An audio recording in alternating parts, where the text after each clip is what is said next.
A ver, es como la segunda parte de lo que veníamos contando, tiene que ver con las más de 3 horas de stream del gobierno, y digo del gobierno porque primero estuvieron el ministro de Economía y el presidente del Banco Central en Carajo, en el canal de Daniel Pasarini, conocido como el Gordo Dan, y cruzaron, porque es al lado, Neura, al canal cuyo rostro visible es Alejandro Fantino, pero todo el mundo dice que financia a Santiago Caputo, donde primero arrancaron Javier Milei con Santiago Bausili y Toto Caputo, después se suma Pablo Quirno, al que Tronco le tiene que traer una cita.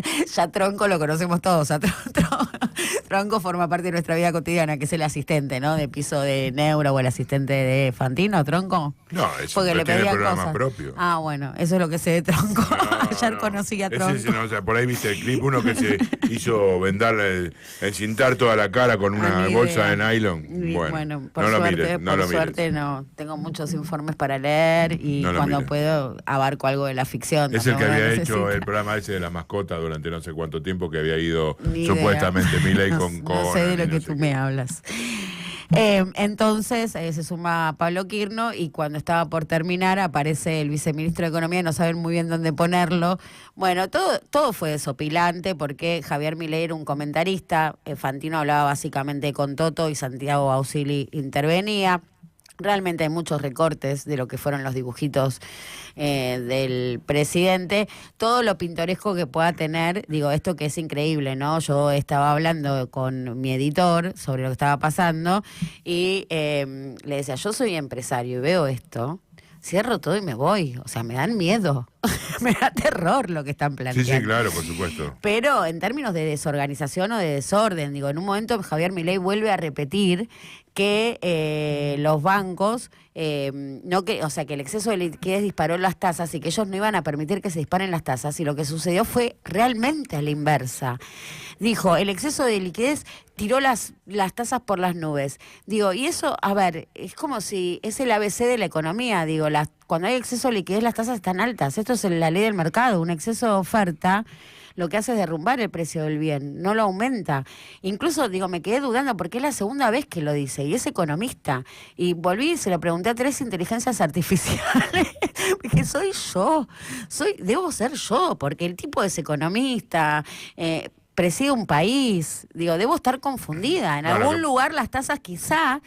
No, porque es la segunda, o sea, no entiende lo que pasó con las LEFI, y esto lo dejó demostrado una vez más. Yo creo que lo que no entra dentro de su espacio de análisis directamente lo considera como una cuestión que no la puede resolver, entonces bueno, lo descarta. Está re loco, y los otros no saben muy bien cómo evitar que se hunda en el fango, y por eso fueron a blindarlo, y por eso lo dejaban hablar muy poco, y era una suerte de comentarista y gritaba ¡flota! Y así. Bueno, pero más allá de esto, que es todo lo pintoresco, vamos realmente a lo nodal. Me pareció muy interesante, pero muy interesante para problematizar esta realmente interesante definición de Santiago Bausili, que no es la primera vez que le escucho un planteo del estructuralismo latinoamericano. Digo, Santiago Bausili es un gran defensor del rol del Banco Central en la economía. Esto es estructuralismo latinoamericano, muy lejos del manual liberal y aún más del libertario, y lo planteaba así. Nuestro trabajo es asegurarnos que tenemos la mayor cantidad de herramientas disponibles para poder operar en el mercado que corresponda para atender el desequilibrio que se genere. Si nosotros identificamos que se generó un desequilibrio, intentar resolverlo, porque es nuestro mandato de Carta Orgánica, no solo administrar la política monetaria, sino contribuir al buen funcionamiento del mercado. Entonces, si nosotros identificamos que tenemos un beneficio comparado con el resto de los participantes del mercado, que es que lo vemos todo, identificamos que se genera un desequilibrio, entonces nuestro trabajo es contribuir a que se resuelva ese desequilibrio. Y la mejor manera de hacerlo es atacando el origen de ese desequilibrio. Eso quiere decir que, por eso nos preocupa tanto, que tener la mayor cantidad de herramientas posible, para poder ir directo y no tener que tomar soluciones intermedias. O sea, me interesa más ¿cómo lo puedo afectar a Marto directamente que si te tengo que empujar a vos para empujarlo a Marto? Clarísimo. ¿Okay? Entonces, por eso que a veces operamos en un mercado, a veces en otro. Atacar a la enfermedad y no al síntoma. Cualquiera, Gordo Darno. Gordo Darno no entendió nada. A ver, primero, herramientas es intervención. Desequilibrio del mercado.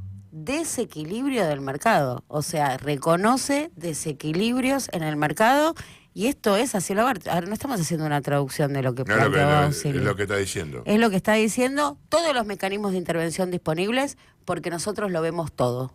Nosotros lo vemos, el Estado lo ve todo, herramientas y apela a la Carta Orgánica del Banco Central, que no lo circunscribe solo a su rol estrictamente de manejo de política monetaria, sino que se parece más a la Carta Orgánica que plantea Mercedes Marcó del Pont.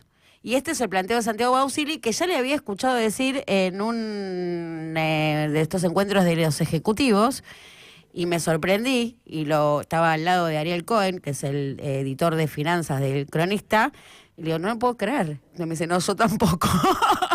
Realmente. Digo, esto es lo que entiende el Banco Central. Pero vayamos a esta otra definición, que sí es gravísima, en una reivindicación del ordenamiento macroeconómico, ponía a la Argentina como el mal alumno y los buenos alumnos serán Uruguay, Paraguay y Perú.